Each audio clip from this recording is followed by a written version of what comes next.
Hey YouTube, it's Eric. In this video, I'm going to be covering a very kind of hidden historical fact, which many people are probably unaware of. But that was in 1934, the quote unquote Protestant British Navy gave an official gunboat salute to the Pope, at the Pope at that time being Pius the 11th. And this has a lot of implications because, of course, like many people around the world are living under the British Commonwealth. Like I'm in Canada. Canada is officially a fiefdom of the UK, of the British Crown. That's why every single bill that's passed in Canada has to be given quote royal assent. But you see, there's a very kind of misconception that the British Empire is Protestant or the British Crown is Protestant. Queen Elizabeth II has had 5 meetings with the Pope officially. I have the first one on my channel back in 1961 where she met John the 23rd. But this is significant. England historically, like through brief periods in time, more so in the 1600s and 1700s, England was the strongest force for Protestantism in the world and actually passed strict anti-Catholic laws throughout the realm, and particularly Elizabeth I. I should get my screen share going here. Yes, Elizabeth I passed strict anti-Catholic laws in the Gunpowder Plot, and this is the photo of the main Jesuit conspirator here, Henry Garnet. See, here's his Getty Images description. 1555 to 1606, a Jesuit priest executed for his part in the 1605 Gunpowder Plot to blow up the Houses of Parliament in protest against the anti-Catholic laws.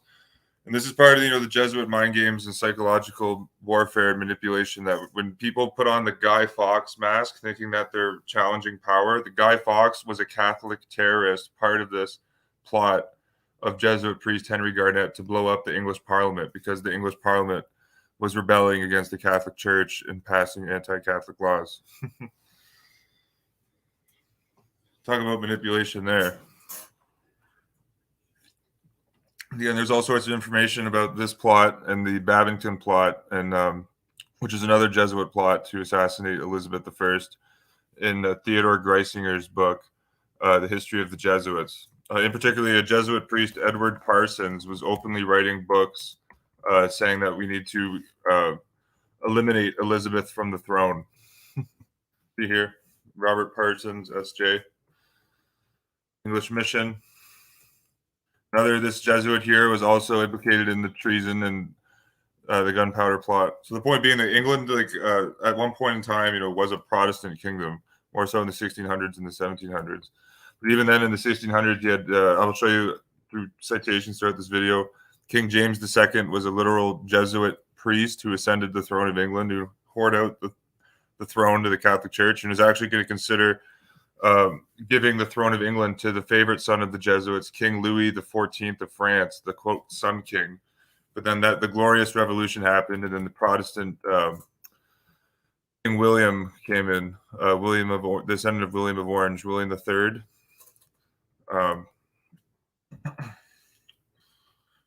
Yeah, so we're going to go into the history, though, of the gunboat salute that took place in 1934. Very, very hidden history. And the first citation, or the first book I'm going to be reading out of here, is Albert Close's great book, The British Protestant. In 1936, he wrote a book titled Jesuit Plots Against Britain from Queen Elizabeth to King George V. And he writes about this salute done by the British Protestant Navy. And again, we're going to be talking about the Act of Settlement. A law passed in the Act of Settlement in 1701 actually prohibited any British or any official to ascend to the crown or government of this realm in Ireland from being a Catholic, but that the Act of Settlement has been constantly violated.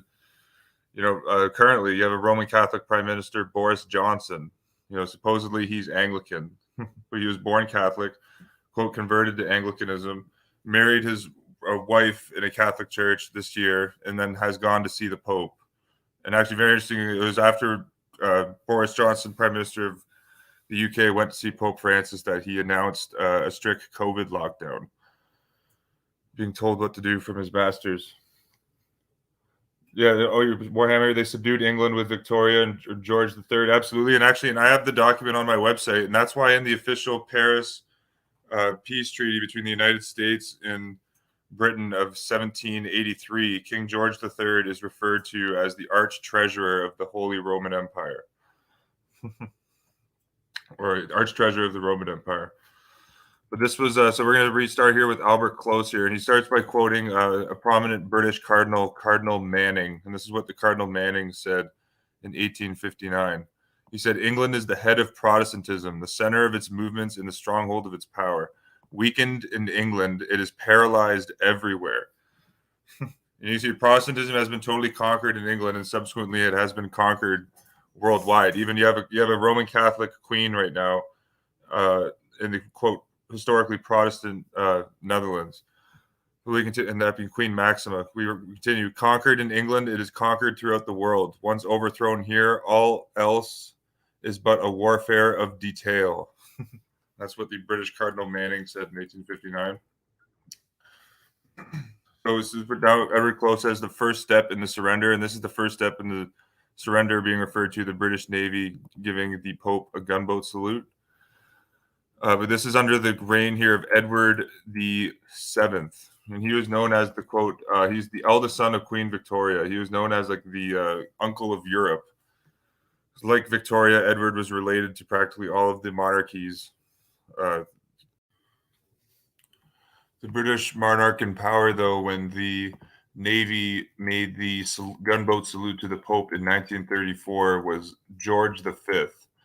He was king of the United Kingdom, the British domains, and Emperor of India from May 10th until 1936. And he succeeded Edward VII. And very interestingly, Hitler's Pope, Eugenio Pacelli, all the way back in 1911, attended the coronation for King George V. And this is when he was the apostolic nuncio to Germany. Stationed there, Eugenio Pacelli, future Pius XII, in London for the coronation of George V. Just look at that.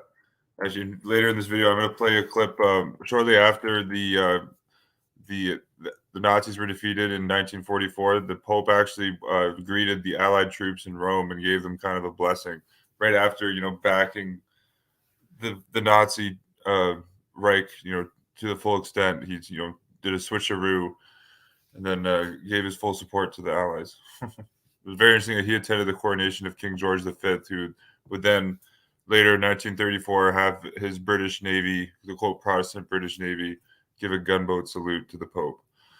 And again, historically, the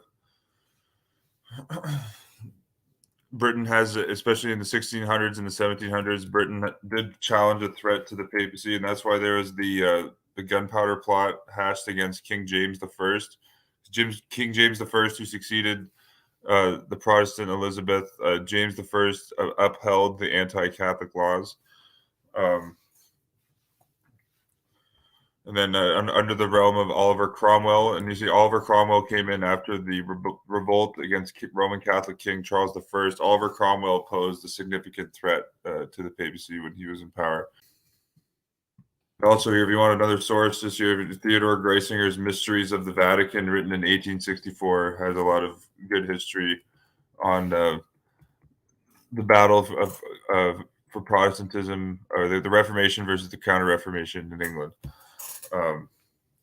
Of course, the term Bloody Mary, which a lot of people are familiar with, comes from when Roman Catholic Queen Mary was Queen of England, and she brought the bloody Roman Catholic Inquisition back into the English realms. And she took power after the son of Henry VIII, Edward VI, died. We see here, Albert Close says, King Edward came under the powerful influence of the Jesuit Father Bernard Vaughan. Father Bernard Vaughan, S.J. But Father Bernard Vaughan, S.J. was a powerful influencer of King Edward. And this is a photo here of Father Bernard Vaughan, right here. Interesting, he became a chaplain of the chaplain to Catholic troops of the British Expeditionary Army on the continent. There's a photo of him there. English Catholic priest Bernard Vaughan, S.J.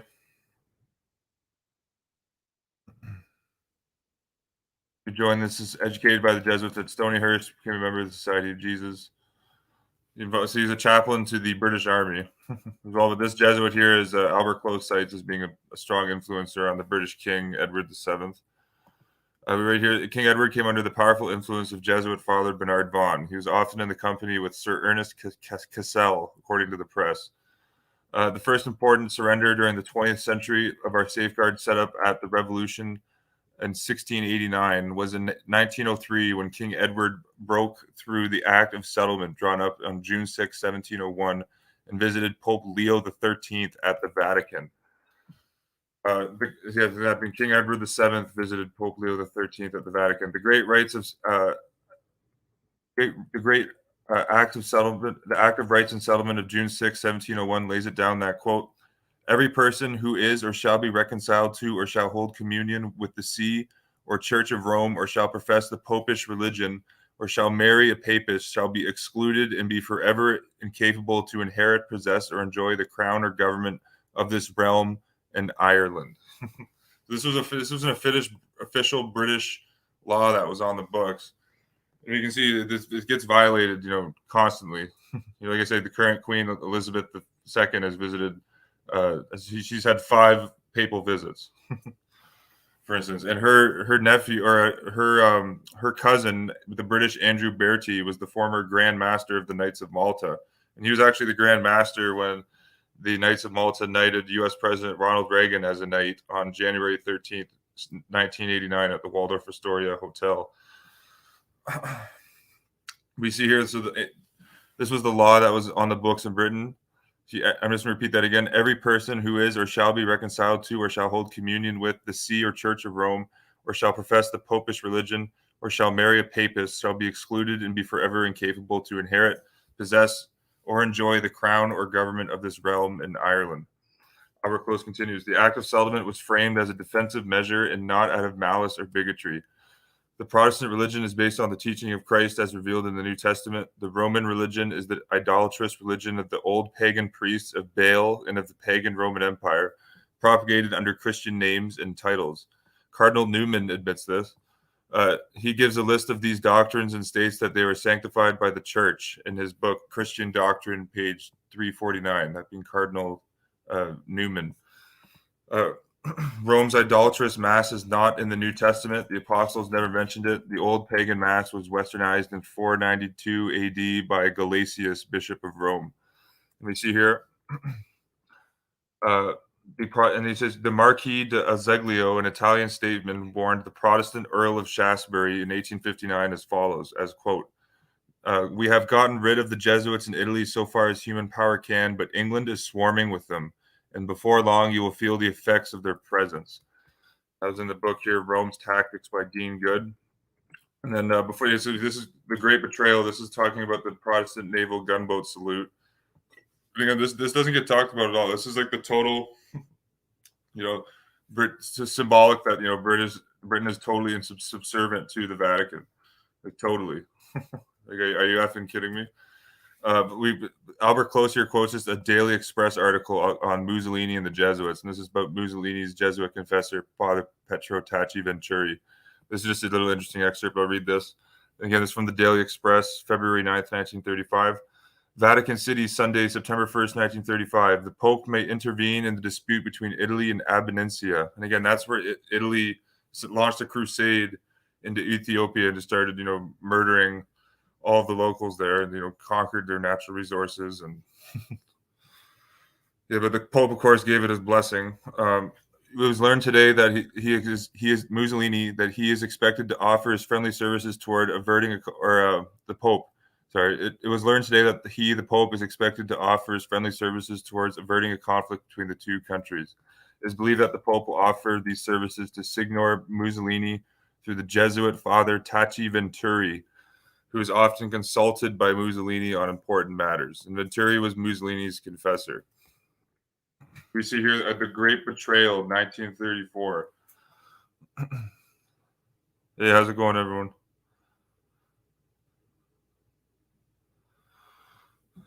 Welcome to the chat. Yeah, I know. I don't, Letty K. I know you're from Britain. I'm aware. I'm sure this.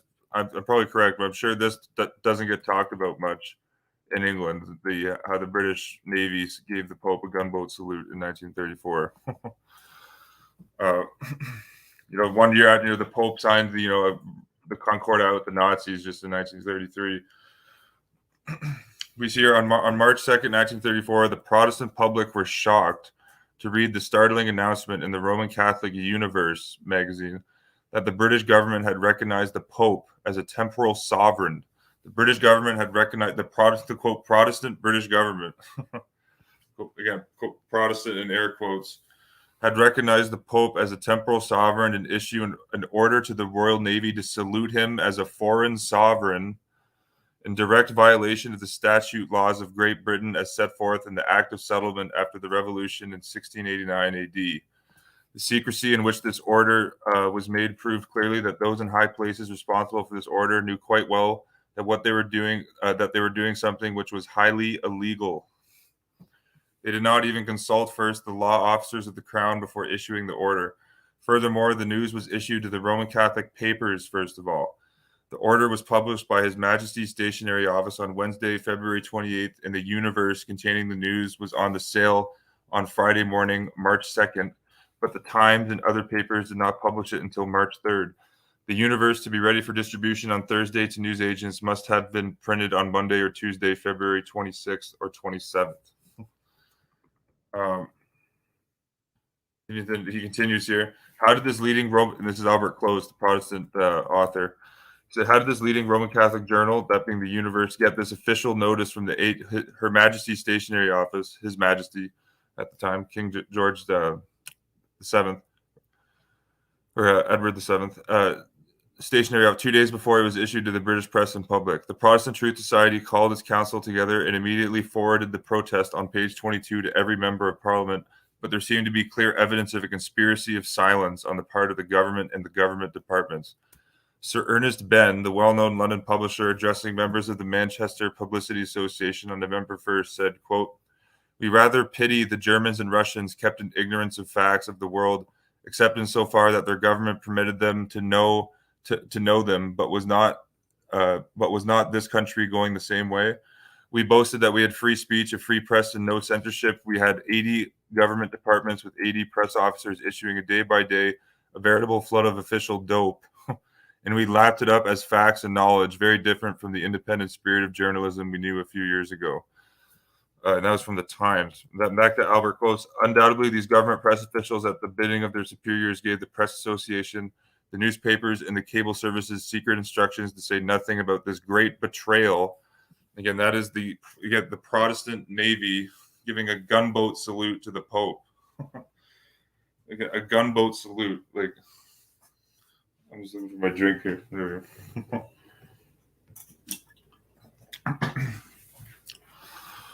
Again, that little excerpt right there was from a press official, kind of, saying that, we're champions of free speech. Albert Close says, I'm just going to repeat that last part. Undoubtedly, these government officials, at the bidding of their superiors, gave the Press Association, the newspapers, and the cable services secret instructions to say nothing about this great betrayal. In the protests which were pouring into London against this flagrant violation of the Act of Settlement. The following protest and appeal was sent to all members of Parliament on March 15th, 1934 by the Protestant Truth Society, London.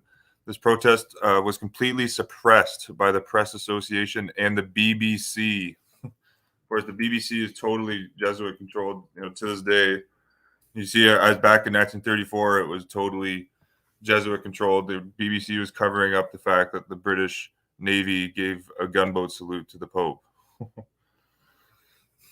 It was sent to him by a special messenger on the same day. And again, actually, in Albert Close here, this is a fantastic book. I'm going to link all these sources in the description, but he actually links the Roman Catholic article from the Universe that you see here, Britain recognizes the Pope as a king, and I'm going to read that here. You see here, in the King's Regulations and Admiralty Orders amendments issued by His Majesty's Stationery Office on Wednesday, February 28th, 1934, the following orders appear. Again, this is quoting from the article here. And again, you see Friday, March 2nd, 1934, the Catholic Universe the Catholic newspaper, The Universe. Britain recognizes the Pope as a king. Gun salutes for His Holiness in the nuncio. So that not just the Pope got gun salutes by the Protestant Navy, but the papal nuncios got gunboat salutes as well. Unbelievable. Oh, Pope Benedict XVI given a 21 gun salute in a White House ceremony in 2008. Wow. I'm just going to look that up here just quickly. Wow, Benedict XVI.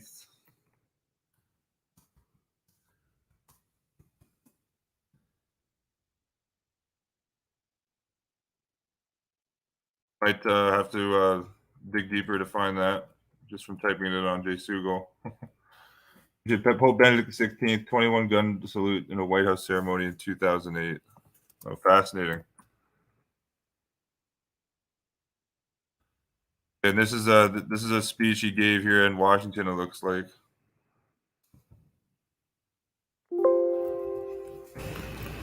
Well, no, great information. I'm gonna have to look more into that. So you see, so they've been doing this for a long time. The Pope Benedict XVI gets a gunboat salute from the White House in 2008, and again, the United States is kind of has this phony label as being Protestant as well. And I've put out tons of information which shows that is totally ridiculous. It's more accurate. The United States is properly named Romerica, and the Jesuits were instrumental in the founding of the country. And I refer you to Tupper Saucy's book, Rulers of Evil, for more information on that.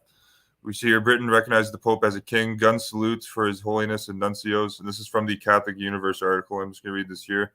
In the King's Regulations and Admiralty Orders amendments issued by His Majesty's Stationery Office on Wednesday, the following orders appear.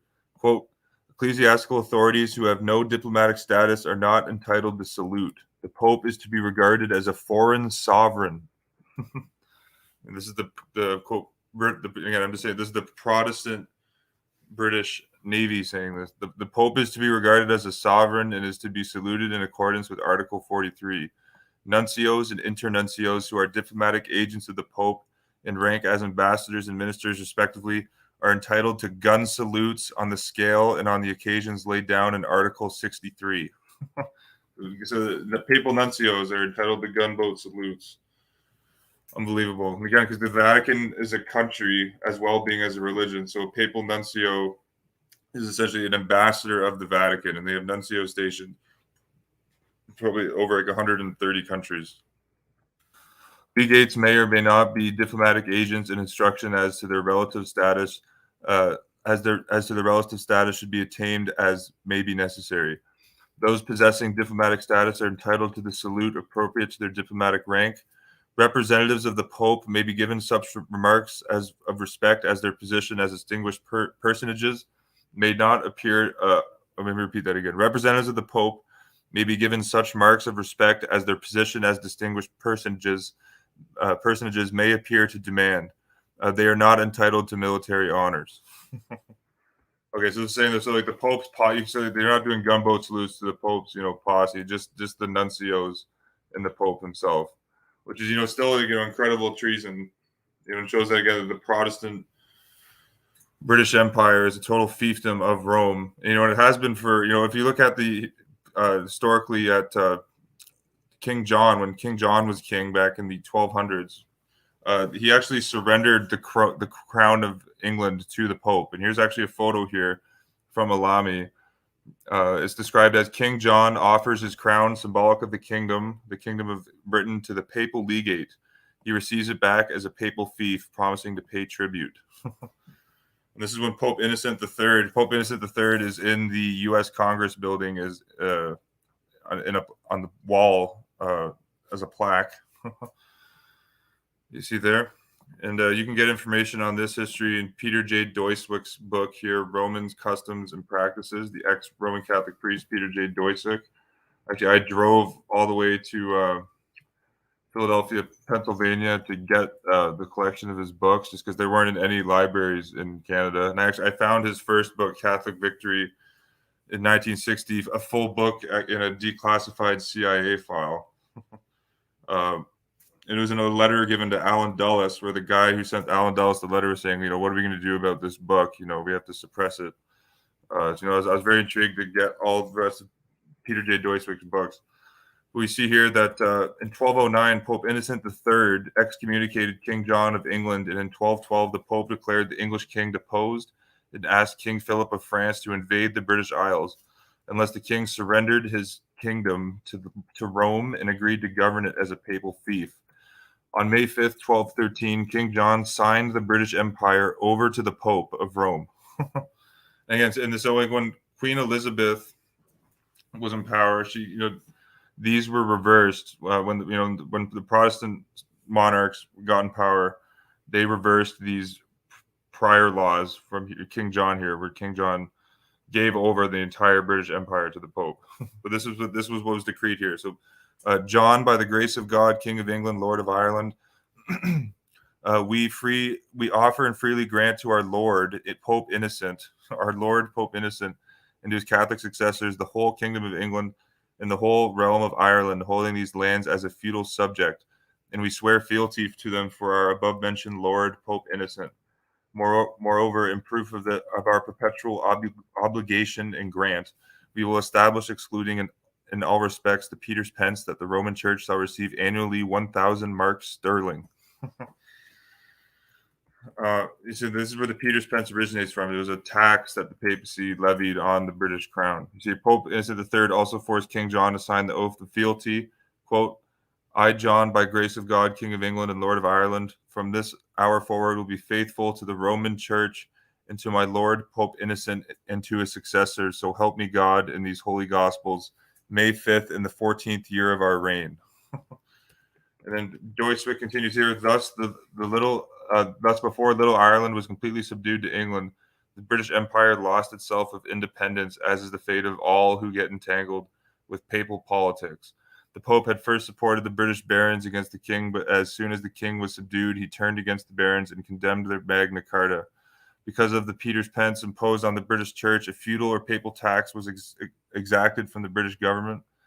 The German emperors had to fight over the same papal intrigue.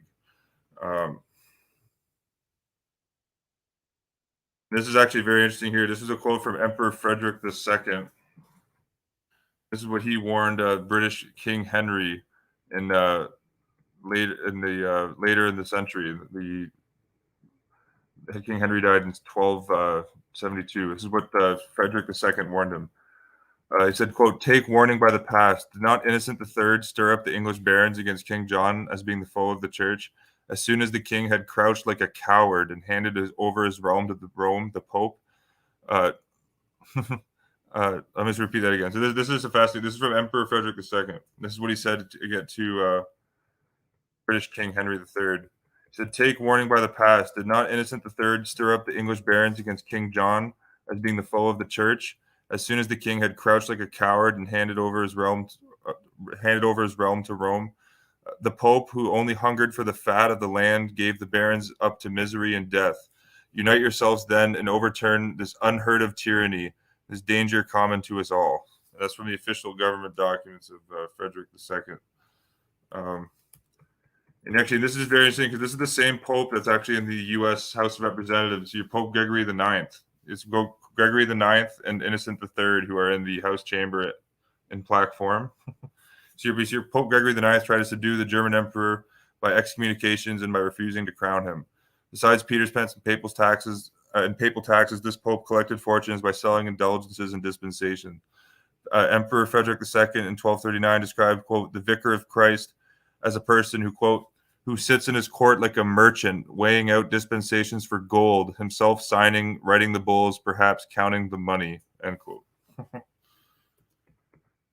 I should be here and again. So after Britain was fully hoarded out to the church, you see here they briefly were kind of able to rein in some control back from the papacy. And you see here, British King Edward III, contemporary of John Wycliffe, was powerful enough to liberate England from papal tax collectors. We see here, but two years after this gunboat salute, the British Inquisitor for the Church, Sir Thomas More, was actually, or St. Thomas More now, was canonized. And actually, he's actually one of the founders of communism. His book Utopia here is kind of like a foundation, a foundational text for modern communism. And Saint Thomas More, quote unquote, he's the patron saint of lawyers.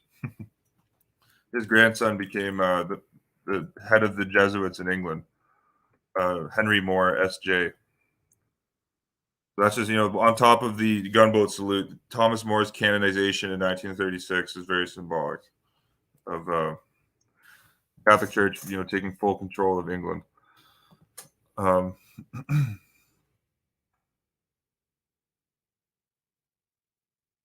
Yeah, so that's the quote there.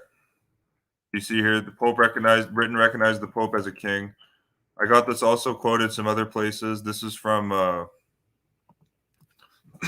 Sydney Morning Herald, an archive back from 1934.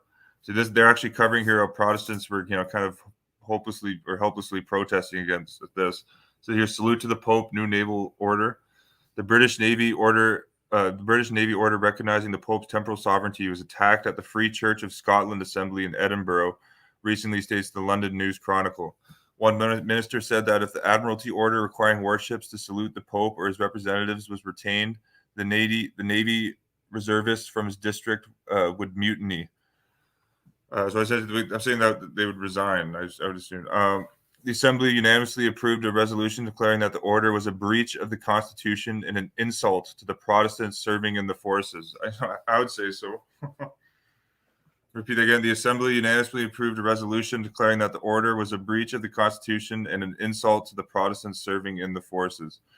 It will be sent to the Admiralty, the Prime Minister, and the Scottish members of Parliament. Mr. McCrae, in an impassioned address which moved the Assembly to frequent applause, said that the secrecy with which the order was made was significant. The public would have known nothing about it, he said, but for a question asked in the House of Commons. Neither Parliament nor the law officers were consulted. Oh. And this is also this is a wealth of information. This recent book I found here. This book is like totally secret. If you type in this book on Google, like nothing comes up. But I found this off of Library Genesis, Anglo-Vatican Relations, 1914-1939, Confidential Annual Reports of the British Ministers of the Holy See, edited by Thomas E. Hatchie. This book here, this is a book of collection of secret annual reports from the British ambassadors to the Vatican. This is a report here from Sir Charles Wingfield from 1934 in his annual report, where he references the naval salutes. And he mentions how the Pope was very pleased that the Protestant monarchy, the Protestant monarchy's navy gave him a gunboat salute.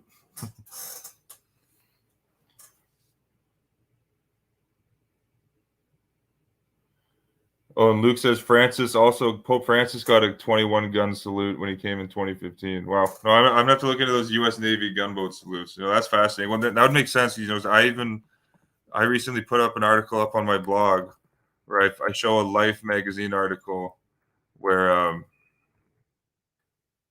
U.S. Naval training is compared to Jesuit training. Straight up. Article from Life magazine. You see right here. Got it underlined here. The Naval Academy gives one of the most scientifically planned vocational trainings of any educational institution in the world. It is not designed primarily to produce genius, but to turn out men with similar loyalties, habits of thought, and powers of leadership and character to command and, when necessary, fight the ships of the U.S. Navy. The training is as rigorous and uniform as that of a Jesuit. And we wonder why the U.S. Navy has a swastika-shaped U.S. naval base. When Hitler and Heinrich Himmler, Hitler modeled the Nazi Party off of the Jesuits, and Himmler modeled the Nazi SS secret police off of the Jesuits.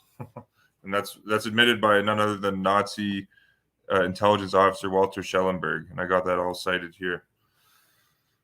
You see Hitler, Roman Catholic. It's in the Who's Who magazine. It's an undeniable fact. The church never excommunicated Hitler. They supported him the whole way through. They had brief, petty arguments over the Nazis violating the Concordat, but that's about it. This is back from the secret. This is back from the files of the British ambassador to the Holy See, Sir Charles. Let me get his name again. Sir Charles Wingfield. So he says here in his report in 1934, and again, this is the British ambassador to the Holy See. In March, acting under instructions from His Majesty's Principal Secretary of State for Foreign Affairs, Sir Robert Clive informed Cardinal Pacelli, Eugenio Pacelli, future Hitler's Pope. Sir Robert Clive informed Cardinal Pacelli in an official note that the question of the firing of naval gun salutes in the honor of ecclesiastical authorities had been under consideration by His Majesty's government in the United Kingdom, and that had been decided that the only ecclesiastical dignitaries henceforth to be saluted were His Holiness, the Pope, as sovereign head of a state, and his representatives abroad, by reason of their diplomatic as distinct from their ecclesiastical status. The note went on to state that the Pope, as chief of a state, would accordingly, should occasion arise, be given the regulation salute of 21 guns. So it's a 21-gun salute. So just like the salute that Jesuit Pope Francis and Pope Benedict XVI got from the U.S. Navy, this British naval salute to Pope Pius the 11th was 21 guns. Wow. Nuncios and internuncios, who are diplomatic agents of His Holiness in rank, the former as ambassadors and latter as ministers, would receive salutes of 19 guns and 17 guns respectively. So 19 guns to nuncios. Wow. And 17 to internuncios. Or 17 to papal legates. Wow. Papal legates possessing diplomatic status would be given, quote, the salutes appropriate to their diplomatic rank, while representatives of His Holiness without diplomatic rank, though not entitled to salutes or military honors, be accorded such marks of respect as their position demanded. Wow. So you see here, point 15. This is where you see the Pope was was pleased. From the reply addressed to Robert Clive by the Cardinal Secretary of State, in which mention was made of the Pope's gratitude to the competent authorities, who by their action had, quote, given a fresh mark of their deferent sympathy to the Holy See, end quote. It was clear that the decision of His Majesty's government had given a real pleasure in the highest quarters at the Vatican. Repeat that again. This is coming from British internal government files here. It was clear that the decision of His Majesty's government had given real pleasure in the highest quarters at the Vatican. Oh. At this time too, and actually this happened here with the coronavirus, but England was given over to Mary in the 1300s, but I think with the boy king, Richard III, I believe. I'll pull up further citation on that after. But England became known as the Dowry of Mary at one point throughout history. And this is mentioned here in a 1935 report here by the British ambassador to the Vatican. You see, here's the Pope concluded his allocation by giving a very special blessing to England. The Pope gave a special blessing to England and to all of the British Empire. He said that it was not without profound emotion that in the name of these two martyrs, he called down God's benediction on the country, which had once been known as the, quote, Dowry of Mary and the patrimony of St. Peter. The sacrifice of the martyrs had already led to a revival of the faith in England and to the realization of Newman's prophecy as to a second spring, and he prayed that this spring might be rich in fragrance and in flower. And just one more thing I just want to show you here from before I go to the next source, is that the founder of the Boy Scouts actually met with the Pope in 1933. Very fitting. Just look at it. The Boy Scouts basically, went bankrupt, last year and the year before from the overwhelming amount of pedophilia cases. Of course, the Roman Catholic Church has the most or the biggest, pedophilia racket in the world. I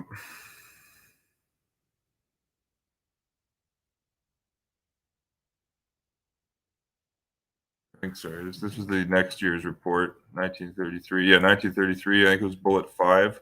Yeah, right here. This is just very interesting, I thought. That's why I'm going to read this. So, still earlier in the year, Lord Baden-Powell. Lord Baden-Powell, and actually, I believe he was a Knight of Malta. I believe that's even sourced on his Wikipedia page. George Widger sent that over to me a couple days ago. Still earlier in the year, Lord Baden-Powell was received in private audience by the Pope. His lordship wished to induce the Holy See to appoint a clerical advisor to the Boy Scout movement.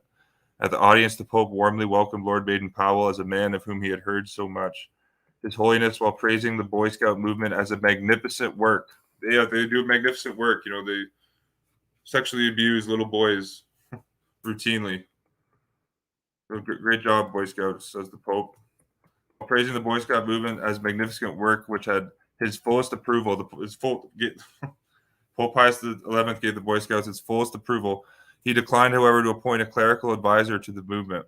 The nuncios and apostolic delegates by whom the Holy See were represented in almost every country were, with the bishops, His Holiness said, the proper people to whom to apply for advice. Lord Baden-Powell did not demur and said to His Majesty's chargé d'affaires that the Pope's expression of approval would in itself be a great help in extending the movement, that being the Boy Scouts, in Catholic countries. Wow.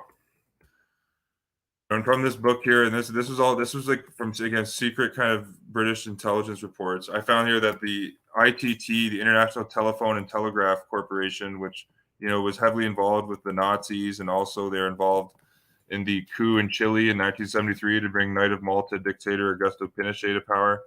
The ITT Corporation gave Pope Pius XII a golden telephone in 1930 and actually installed an entire telephone system at the Vatican completely free of charge for the Pope. This book was published by Her Majesty's Stationery Office. And the naval gunboat salute is referenced here in the 1934 report. And actually, I just have a video here. I'll put I'll show some video. I'm pretty sure my screen. Make sure I got audio on it. But I have video on my channel actually of Pope Pius XII, Eugenio Pacelli, honoring the Allied troops in Rome after in 1944, after the fall of the Nazis. The Pope was fully backing the Nazis. It was only when it became apparent that the Nazis were going to lose the war that then he came over to the Allies side.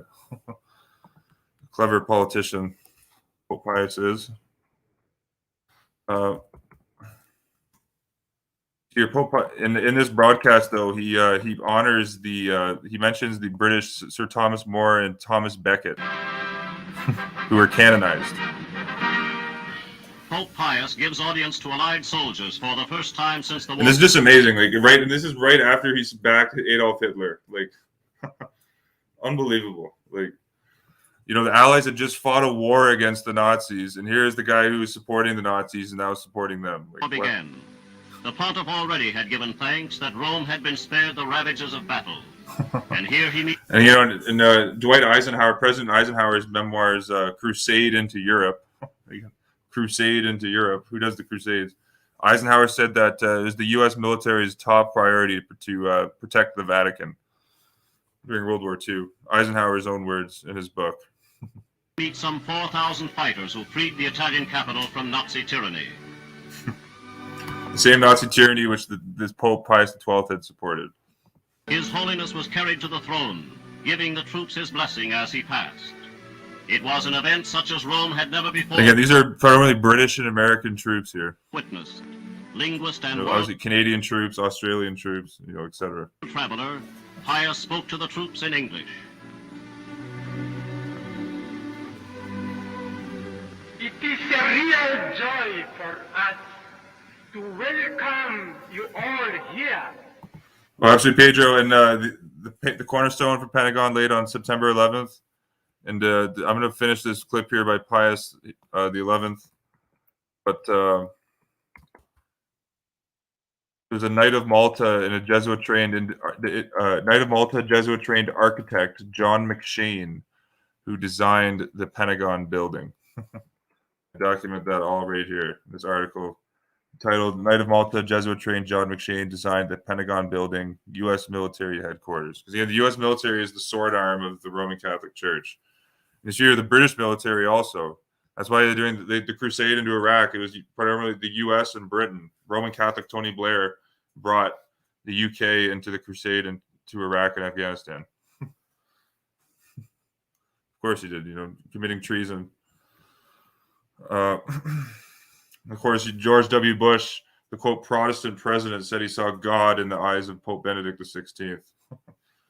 What a joke. And the historians continue to label him as being Protestant, which is almost scandalous. But we continue here. Within the very own home of the common father of Christendom, your presence naturally recalls to our minds the very pleasant days we had once the privilege of passing in the great capital of the British Empire. But it also summons up other memories of those heroes of the faith. Memories of the heroes of the faith.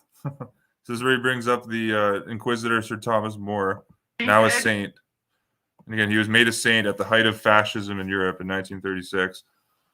And the quote Protestant Navy did the gunboat salute, when fascism was at its height in Europe, also in 1934. And the Saint Thomas Becket. Is he Sir Thomas More? Saint Edward and the Saint Thomas Becket, Saint John Fisher and the Saint Thomas More, who shed a supreme and unfading glory on your country. So St. Thomas More shaped a supreme glory on your country. He was a fucking inquisitor, pardon my language. A supreme and unfading glory on your country. Unbelievable. To their protection, we commend you all. You know very well. You have had an experience now. So as you see that, that's just incredible, and this is right after Pope Pius XII was fully giving the Axis powers his full support, and now he's blessing the Allied troops in Rome. The papacy is really treated like they're God Janus, they're two-faced. Clarify though Hitler's Pope Eugenio Pacelli, and again I have this book on my archive.org here. I'll link it in the description in the description box of this video. And this was a Catholic author here who wrote this great book titled Hitler's Pope, The Secret History of Pius XII. And we learned at the beginning of this video here that Pius XII, while the papal nuncio, was actually at the coronation of the British, quote, Protestant King George V, who had his British Navy give Pope Pius XI a naval gunboat salute. But just to clarify, though, this Pope here, who the three, quote, saints of the church who he is praising to the Allied soldiers in Rome right after he had supported the Nazis in June 1944, the three saints that he praises, he praises while the British troops are there as an audience, were actually traitors to the British Empire. And that was, quote, Saint John Fisher. And then I mentioned St. Thomas More. And then there's St. Thomas Becket. Thomas Becket was Archbishop of Canterbury from 1162 until his murder. He was murdered by forces of King Henry II of England because he refused to acknowledge the sovereignty of the king. He said that the Pope was the real sovereign. This is Catholic canon law. All Catholic politicians worldwide are to serve the church first. You serve the church first, you serve your country second. And of course, an archbishop of the papacy is going to be engaged in treason against the host nation where he's resided to advance the foreign power of the Roman Catholic Church, which he represents. And that's what happened to Thomas Becket here in back in 1170. In particular, though, with John Fisher, same thing with John Fisher. John Fisher was executed by the Protestant King Henry VIII, who kind of launched the Reformation in England by splitting with the papacy over the by the Pope refusing to grant him a divorce to his wife. But Fisher was executed by Henry VIII during the English Reformation for refusing to accept Henry as the supreme head of the Church of England and for upholding the Catholic Church's doctrine of papal supremacy. And I'm going to show you a quote here from Albert Close's book, Jesuit Plots Against England, that I've been reading out of throughout this video that show that John Fisher is actually plotting to have the Spanish army invade England and conquer it for the Pope. And he's now a saint of the church, and Pius was praising him to the Allied soldiers. Right after giving the full support to the Roman Catholic Inquisition, which was Nazi Germany. Heinrich Himmler modeled the Nazi SS off of the Jesuit order, and Hitler himself modeled the Nazi Party off of the Jesuit order. All of the top, high guard of the Nazi leadership was Roman Catholic. Hitler's vice chancellor, Franz von Papen, was a Knight of Malta. It was Franz von Papen who signed the Concordat with Eugenio Pacelli. Again, St. Pacelli, which was at King George V's coronation. We see here, even on Vatipedia, they actually mention to quote St. John Fisher's treason. So here, Fisher also engaged in secret activities to overthrow Henry. And that's been a long, theme throughout, English history. The Jesuits concocted the Babington plot to eliminate Protestant Elizabeth, and then they concocted the Gunpowder plot in an attempt to eliminate James I, who was a Protestant king, although James I had a Roman Catholic wife, but James I upheld the anti-Catholic laws that Elizabeth had passed, and both the Babington plot and the Gunpowder plot failed, and the Jesuit treason in both of those plots became common knowledge at the time. And it's documented by historians. It's just been lost in today's in quote unquote information age. You see here, in September 1533, Fisher is communicating secretly through the imperial ambassador Eustace Chappus. It encouraged the Holy Roman Emperor Charles V, a patron of St. Ignatius Loyola, founder of the Jesuit order, to invade England and to depose Henry in combination with a domestic uprising or an insurrection.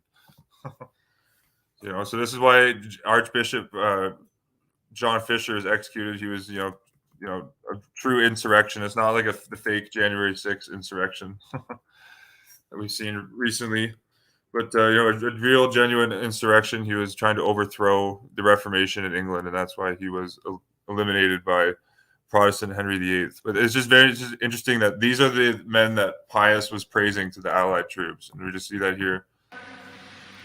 The privilege of a passing in the great capital of the British Empire, but it also summons up other memories of those heroes of the faith, Saint Edward and Saint Thomas à Becket, Saint John Fisher, Saint Thomas More, who shed a supreme and unfading glory on your country. Who shaved a supreme glory on your country. To their protection, we command you all. With their protection, we command you all. That individuals who tried to overthrow England.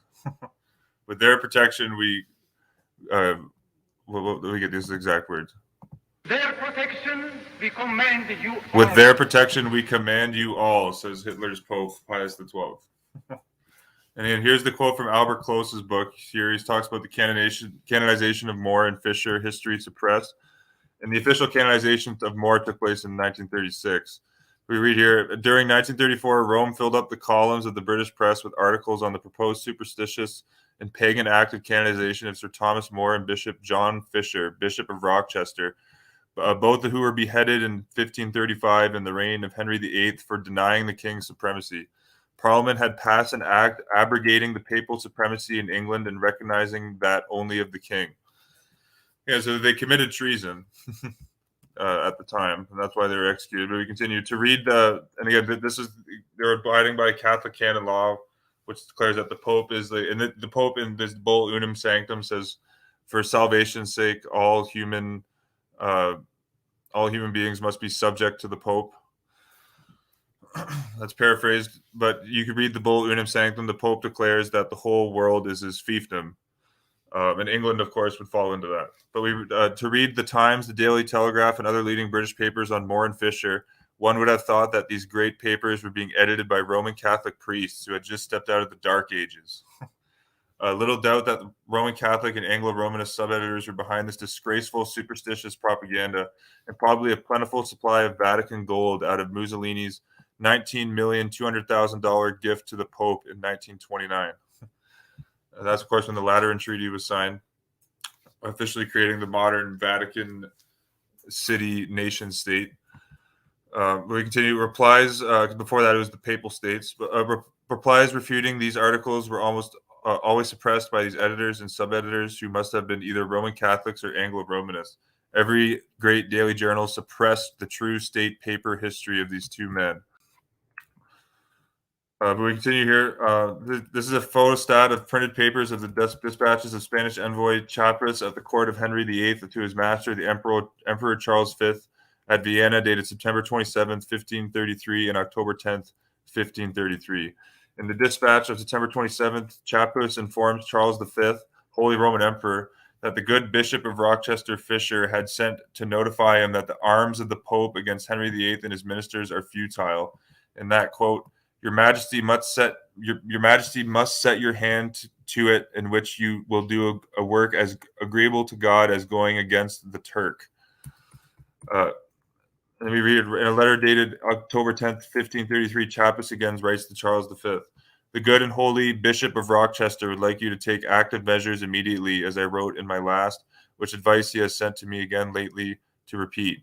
The most part of the English, as far as I can learn, are of his opinion that only fear that your Majesty will not listen to it, which would be obviated by the least army your Majesty could put to sea.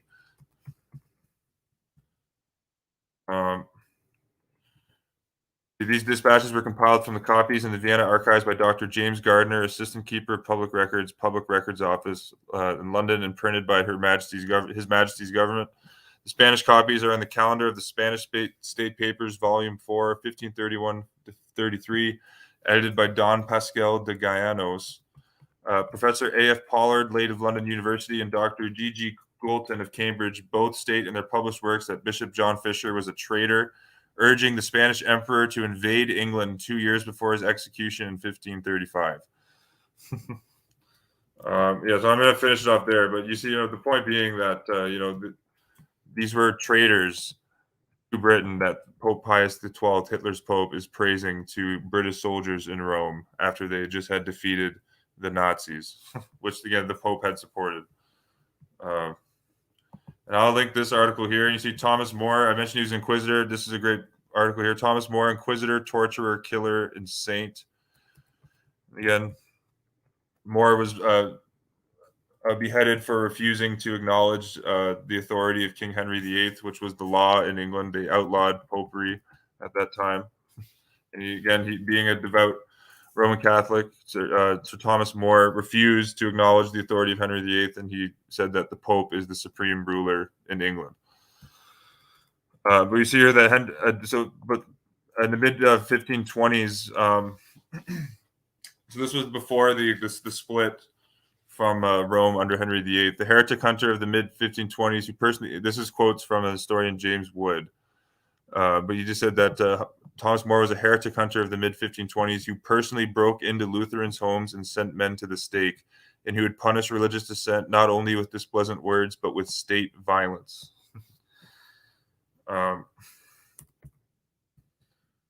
Again, a great example of this of how, like, when Catholic sovereigns historically have been in power in Britain, that they serve the Pope. Albert Close, numerous examples in this book. If you go to page 148, 149, you can read about how when Catholic Charles I was in power, he gave a naval fleet of British ships from the Royal Navy to the Roman Catholic Cardinal Richelieu of France to enable to help him capture a Protestant Huguenot stronghold, La Rochelle, and that was successful with the help of the treason of Roman Catholic British monarch Charles I. Very interesting. James I actually had promised the ships to Cardinal Richelieu before his death and had signed the contract. I think that has to do with the influence of his Roman Catholic wife. And of course, Charles I, the Roman Catholic sovereign, was the son of James I. We're going to get back to just wanted to add that information there, though, just on the individuals that the Pope had canonized or mentioned. All these individuals are canonized, but the Pope was praising these individuals to the Allied troops in Rome. Yeah, the volume was kind of iffy, but I said some of his key points there. But yeah, you can watch the video on my channel. The volume it's from a United News broadcast from like 1944, so the audio is a little iffy. Uh, but just kind of some more history, though. Just I was reading at the very beginning of this video, Albert Close referenced the laws of settlement. Again, we see here for the Acts and Rights of Settlement, June 6, 1701. We see here that in England, every person who is or shall be reconciled to or shall hold communion with the See or Church of Rome or shall profess to the Popish religion or shall marry a papist shall be excluded and be forever incapable to inherit, possess, or enjoy the crown or government of this realm in Ireland. And we see, and that law was put into practice, though, because you had, right before this law was put into practice, you had a Roman Catholic King James II on the throne of England. And this book here in 1886 by the British government official Lord Robert Montagu. Lord Robert Montagu accuses King James II of being a Jesuit, or he shows the sources. Literally, King James II was an ordained Jesuit. So we read here, and this is in Lord Robert Montagu's book, Recent Events and Their Clue to Solution, a clue to their solution, page 2 and 3. It says, quote, another historian, Armand Carroll, wrote in 1827 a book on the counter-revolution in England. It was translated into English and published by Bogue in 1846. Carroll traces the action of Tyrconnell, and this is Lord Tyrconnell in the cabinet of James II, directly to the Jesuits, and he wrote with the papers of the French Foreign Office at his command. To the Jesuits, he ascribes great power during the reign of James II, Catholic James II, because James, quote, never ceased to conspire with them, the Jesuits. The orders which he dictated to the council were those which the directors of his conscience had previously sanctioned. These were the true ministers who had practical cognizance of all public affairs throughout the obscure medium of their police, which everywhere superintended and influenced the authorities high and low. There was, in fact, a secret government, or a deep state. There was, in fact, a secret government in the reign of James II, which overrode the real government of the country. And this was the need to pass the anti-Catholic laws in 1701, after William and Mary came into power, who were Protestants. Even the courts of justice were prostituted and made the mere engines of the well-known revenge and spite of the Jesuits against all those who had thwarted their projects or passed censures on their acts. I talked about earlier in this video, during the realm of Elizabeth I, there was like a strict, anti-Catholic atmosphere in England. And you actually had Jesuit priests who were arrested and executed for committing treasonous acts against the crown. We continue here, though, from Lord R. Montagu. Such a state of things might be in one respect be more easily brought in about those days than in these. For as we learned from certain letters from the Jesuits at League to the Jesuits at Freiburg, which had been intercepted in Holland and sent over to England, that James II had been received as a member of the Society of Jesus, and he had vowed that the interest of the society should be his one end and aim, and that he would complete the conversion of the three kingdoms, or else earn a blessed martyrdom in the attempt. Nor was it necessary for him to go abroad every Easter to make his confession and obtain advice from his Jesuit superiors, for Jesuits and crypto-Jesuits in plenty had been placed about him, and he had a Jesuit confessor and spiritual director. That was Father Edward Petrie, who is a Jesuit priest who is actually the chairman of the English Privy Council while being a Jesuit. You see, oh, separation of church and state, right? Yeah, but this is in a time when England was, the 1600s, earlier that century, England was, passed strict anti-Catholic laws, and the Jesuits, being an insurgency and being chameleons, they kind of they weaned their way back into the British kingdom. Fully infiltrated again under James II after they were rooted out by Elizabeth I, and then under the reign of William and Mary, more Protestant or anti-Catholic laws came into place. And then the Jesuits infiltrated back into the kingdom after that and haven't been challenged since the 1700s. There's been virtually no challenge to papal power in England for over 300 years. The only real challenges to papistry in England came in, again, the 1600s and the 1700s. In 1686, and then we read here, though, just for instance, actually, I'll read the whole. This was a minister in King James II's government here, Lord Tyrconnel. In 1686 and 1687, Lord Tyrconnel pushed forward with all the energy of his character that part of the Jesuits' plan, which consisted in turning Ireland into one vast camp. He took the ancient charters from the towns so that there might be no law in Ireland but such as he approved. He put an end to the corporate bodies and dismissed all of the Protestants who had been employed under the Duke of Ormond. So again, this was a plot under James II to root out all Protestant influence in Ireland, to make Ireland a fully Catholic, independent country, which the Jesuits achieved in 1922. That's topic of a whole other video. Or the Easter Rebellion and or the Easter Revolution in Ireland. Continued, by various acts of cruelty, he, Lord Tyrconnel, managed to worry out and extirpate the Protestant landlords so that he might have at his command a Catholic Ireland to assist King James II if a struggle should ensue between the Catholic throne and Protestant England. In 1687, King James II entertained the intention of leaving his crown at the disposal of Louis XIV of France, who had a Jesuit confessor and was a willing tool of the Jesuits. We had a couple of Louis XIV confessors. We had Francois de la Chaise, S.J., and Michael Letellier, S.J. Of course, Louis XIV revoked the Edict of Nantes, which gave Protestants freedom of worship rights in France and its colonies. So this the background being that this is why the anti-Catholic laws were passed in England after the realm of James II, because James II was completely whoring out the kingdom to the Catholic Church. But we see here the Catholic Church has fully re-infiltrated the, quote, Protestant British crown, and that's seen, as I've covered in this video, how in 1934 the, quote, Protestant Navy gave a gunboat salute to the Pope, as we've seen earlier in the video. And there's just one more article that I wanted to cover. This was kind of interesting. This was written by a former British ambassador to the Holy See, Nigel Baker. He just wrote this little blurb in 2014 here. Britain and the Holy See, the royal connection. There's Dame of Malta, quote, Protestant sovereign, secret Catholic, Elizabeth II. And then that's just kind of like a bastardization, because again, Elizabeth I was like a real Protestant sovereign who rebelled the papacy, and then there's Elizabeth II as a total fraud. There's Elizabeth II with Pope Benedict XVI there. This is what Nigel Baker says here. He was the former, from 2011 to 2016, British ambassador to the Vatican. He says, "It is great news that the Queen and the Duke of Edinburgh will meet Pope Francis at the Vatican this year in April. It will be Her Majesty's 5th visit to the Vatican and the 7th occasion on which the Queen has met a reigning Pope." 7th occasion.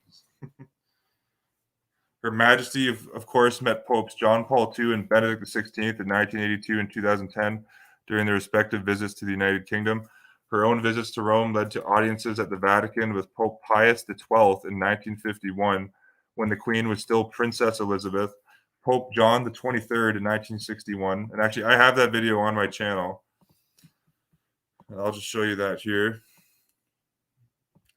Yeah, this is from a newsreel back in 1961. Royal visitors arrive at the Vatican for a visit to Pope John the 23rd. The Swiss Guard salutes Queen Elizabeth and Prince Philip, the first reigning British monarch to call at the Vatican in nearly 40 years. And I said earlier in this video, King Edward VII, who had a Jesuit as his close confidant, Father Edward, or Father Bernard Vaughan. Edward VII went to see the Pope in 1903. We go back here to... Her Majesty is titular head of the Church of England, and with this visit, following that of the Archbishop of Canterbury, closer ties between the two great religions may result. Closer ties may result. Well, I'm sure closer ties resulted when the Navy gave the Pope a gunboat salute in 1934.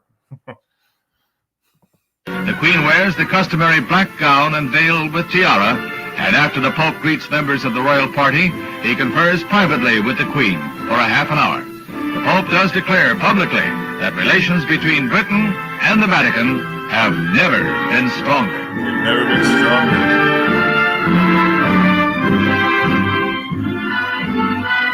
I'm pretty sure Prince Philip actually there's a quote attributed to him where he says, "If I could come back and reincarnate as anything in this world, it would be a killer virus."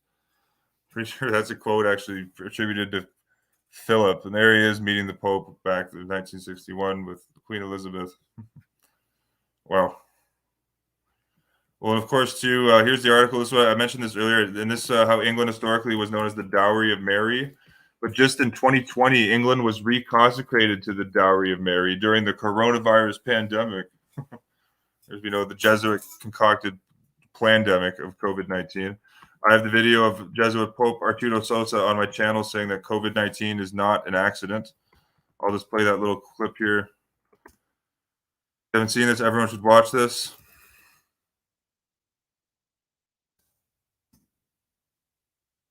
If you type Jesuit Black Pope on my channel, you see Black Pope declares New World Order. Jesuit Superior General announces COVID-19 as the flow to the new WO. This is where Arturo Sosa says that COVID-19 is not an accident. Really don't forget that this is not also an accident. It's not an accident, the COVID. Really don't forget that this is not also an accident. It's not an accident, the COVID-19. Right there, he's telling you. Really don't forget that this is not also an accident. It's not an accident, the COVID-19. Oh. It's the fruit of a way. It's not an accident, eh? But you see here, England to be rededicated to the Dowry of Mary. And again, what the coronavirus pandemic is for the Jesuit power structure to monopolize more power across the earth. Long story short, so we're seeing here England is being rededicated to the Dowry of Mary. And not just England, this article mentions that other countries in Europe are doing this also. You see here on March 25th, 2020, Ireland, Spain, and England, including Ireland, Spain, and Portugal, including England, consecrated their countries and peoples to the Virgin Mary, seeking her protection during the pandemic. The rededication of England, however, has been in the planning since 2017. The rededication of England to Mary has been in the planning since 2017. The event now takes on a new dimension as England and her people are once again dedicated to Our Lady amidst turmoil and uncertainty. Everyone should check out this article here. But England has officially been reconsecrated to the Virgin and is now known as the Dowry of Mary. And again, you see England was first dedicated to Our Lady, the Virgin, by King Richard II, the Boy King, in 1381. England will once again be dedicated as the Dowry of Mary on Sunday. Well, here's a photo here, the Wilton Dipitch showing Richard II presented to the Virgin and the Child by his patron saints. And here's Pope Francis, Jesuit Pope Francis blessing the new image of Our Lady of Welsingham. Right there. And again, this is supposedly a Protestant, British Empire. Of course, I'm Mary's wife. The current Prime Minister Boris Johnson recently married his wife in a Catholic church. See there? It's right in plain sight how much they control England. But I want to cover that historical fact. Is probably most people in England and Britain and their colonies, all over the world, are probably unaware that their navy gave the Pope a gunboat salute as a sovereign head of state in 1934. I think that's all for this one, YouTube. I'm just gonna look at some of the comments.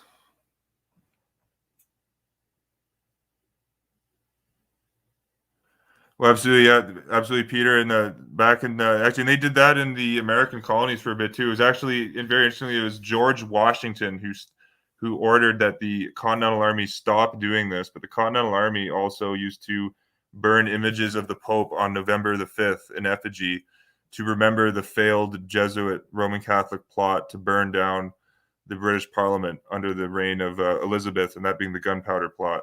No, great point. They don't do that in England anymore, but absolutely, historically in England, more so in the 1700s, 1600s, and even 1800s, Protestants would burn images of the Pope on November the 5th. But that does not happen anymore.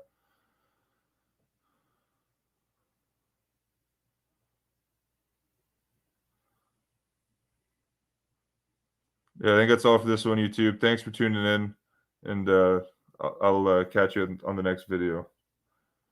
Absolutely, Warhammer. Donald Trump studied at Jesuit Fordham University. He's a controlled opposition asset of the Vatican. We'll have to see if they are going to decide to bring Trump back into the political arena or not going forward. But I think that's all for this one, YouTube. Peace and love, and I'll catch you on the next video.